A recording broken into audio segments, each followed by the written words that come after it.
Good evening. Oh, I have to. Good evening, ladies and gentlemen. It is a great honor to welcome President Biden, President Yoon, and many distinguished guests to our Pyeongtaek Semiconductor Campus today, the largest and most advanced fabrication site in the world. Over a quarter century ago, Samsung became the first international company to make semiconductors in the United States. We highly value our friendship and look forward to continuing our special relationship. Semiconductors are engines of the modern world, driving growth and opportunity for all. They enable people around the globe to have equitable access to the internet and its vast database of knowledge, and they advance business productivity on all fronts.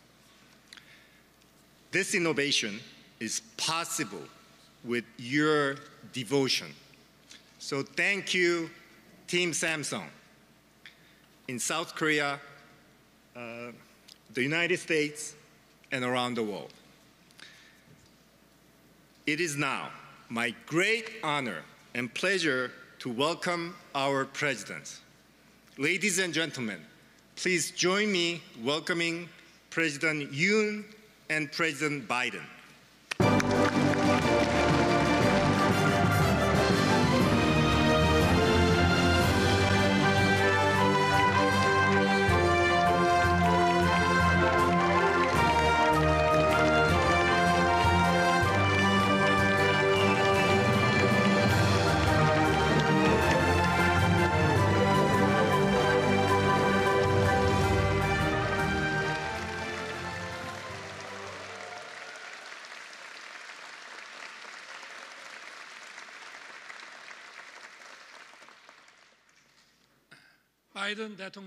President Biden, distinguished guests from home and abroad, Mr. President, the fact that your first stop in Korea is the Samsung Semiconductor Pyeongtaek campus, the world's largest semiconductor fabrication site, I believe holds great significance.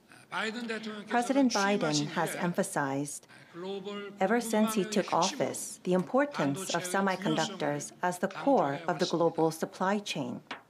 I am well aware of President Biden's call on the Congress to pass the CHIPS Act.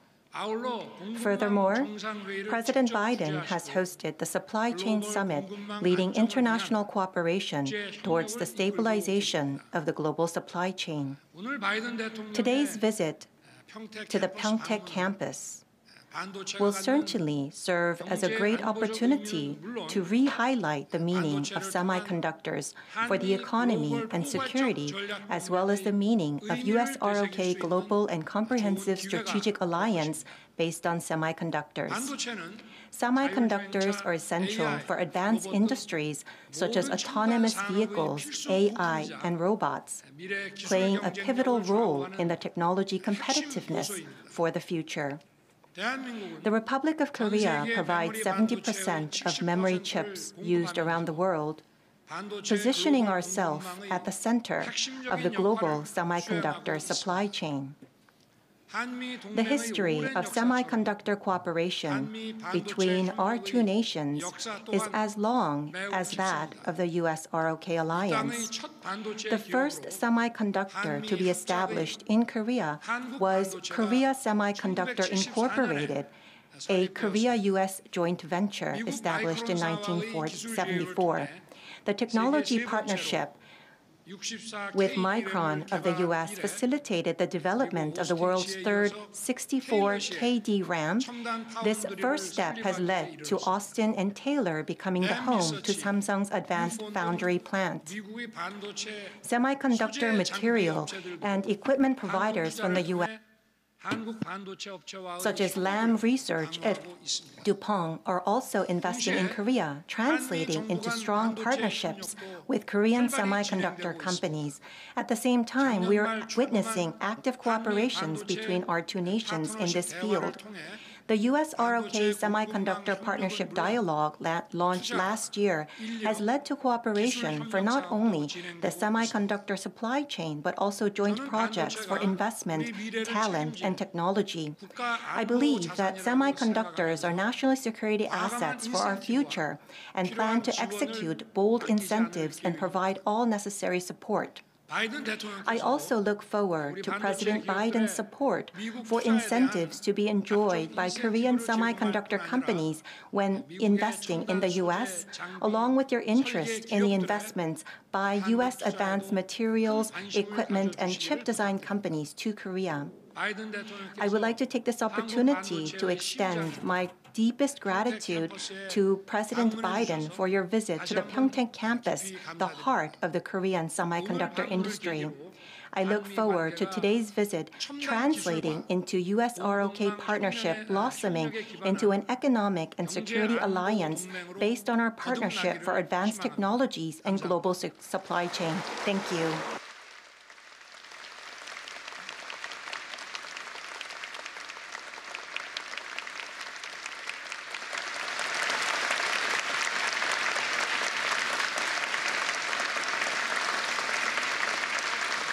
President,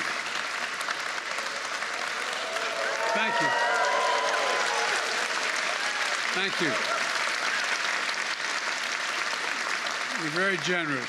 Thank you very much. Mr. President, thank you for that introduction. It's wonderful to be back in the Republic of Korea. President Yoon, I'm honored by the welcome you've given me to your beautiful country. And congratulations again on your election. Congratulations. And recent inauguration.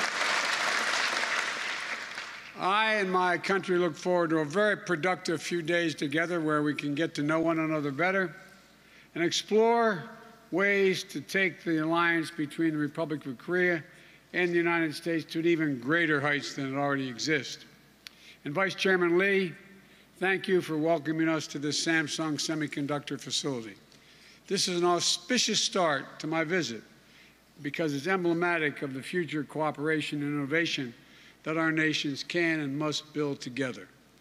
I'm joined by my Secretary of Commerce, Secretary Raimondo is here in the front row, who's working every day to bring us closer to that goal.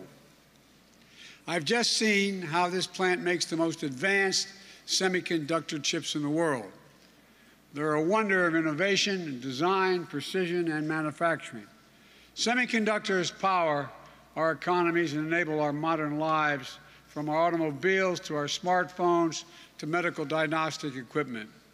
And when it comes to the most advanced chips, like the ones made here in Samsung, is only one of only 3 companies in the world that makes these chips. It's incredible, an incredible achievement. Because these little chips, only a few nanometers thick, are the key to propelling us into the next era of humanity's technological development. Artificial intelligence, quantum technologies, 5G, and so very much more, things we haven't even thought of at this point. This plant also reflects the close bonds and innovation between our countries. Much of the technology and machinery that is used to make these chips was designed and produced in the United States. And by uniting our skills and our technological know-how, it allows the production of chips that are critical to both our countries and are essential sectors of our global economy. And thanks for the incredible $17 billion investment that Samsung announced last May, soon to the United States to have a facility like this one that manufactures the most advanced chips in the world in Tyler, Texas. Thank you.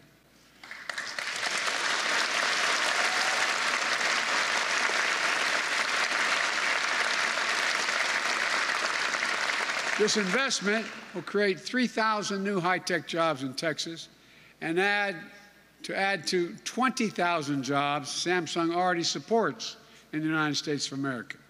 So I want to thank Samsung for their investment and for continuing to expand the very productive partnership between the Republic of Korea and the United States. And I know that Samsung will also be working with Stellantis on a joint venture to build a new facility in the United States that will manufacture batteries for electric vehicles. Investments like these are going to help catapult us forward toward a clean energy future which we both badly need, advancing our shared economic growth, our energy security, and our climate goals. I also want to make clear that these are smart business decisions. Samsung didn't invest $17 billion without, as we say in America, running the numbers. The United States is a top destination for foreign direct investment, like the one Samsung is making, because we have a world-class, highly skilled, and highly committed workers. I urge Samsung and Stellantis and any company investing in the United States to enter into partnerships with our most highly skilled and dedicated and engaged workers you can find anywhere in the world, American union members. Stellantis knows how much benefit comes from a successful relationship with the union in America. They have a national agreement with my friend Ray Curry, the United Auto Workers. For every joint venture that manufactures electric vehicle batteries would be made stronger by collective bargaining relationships with American unions. We also have outstanding, skilled, dedicated union building and construction trades workers ready to build a new Samsung facility in Texas. So let's work together to make this happen and to get that plant built on time and on budget, safely and efficiently, because union labor means high-quality work that delivers the best possible return on investment. The United States has premier colleges and universities, a culture that fosters innovation and entrepreneurship, a transparent and predictable legal system where companies know their ideas and their investments will be protected. And my administration is doubling down on all of these strengths. We're investing more than $1 trillion to upgrade America's infrastructure coast to coast over the next decade. And hopefully soon, with the Bipartisan Innovation Act, we'll deliver historic federal investments in U.S. research and development, including funding for something called the CHIPS Act to revitalize the U.S. semiconductor industry. Our two nations work together to make the best, most advanced technology in the world, and this factory is proof of that. And that gives both the Republic of Korea and the United States a competitive edge in the global economy, if we can keep our supply chains resilient, reliable, and secure. Over the last few years, we've seen just how critical it is. The COVID-19 pandemic, exposed the fragility of just-in-time supply chains. The global semiconductor shortage has caused a shortfall in consumer goods, especially automobiles, and it's contributing to higher prices around the world. And now, Putin's brutal and unprovoked war in Ukraine has further spotlighted the need to secure our critical supply chains so that our economy, our economic, and our national security are not dependent on countries that don't share our values. A critical component of how we'll do that, in my view, is by working with close partners who do share our values, like the Republic of Korea, to secure more of what we need from our allies and partners and bolster our supply chain resilience. That's why our strategy is to build around strengthening our ties and cooperation across the board. That's how both our nations can improve our long-term resilience, increase our shared prosperity, and put our people in the best position to come out ahead in the competition of the 21st century. And that's why, Mr. President, I came to the Republic of Korea on my first trip to Asia as President of the United States. So much of the future of the world is going to be written here in the Indo-Pacific over the next several decades. We're standing at an inflection point in history where the decisions we make today will have far-reaching impacts on the world we leave to our children tomorrow. This vibrant democracy has become a powerhouse of global innovation by investing in educating its people.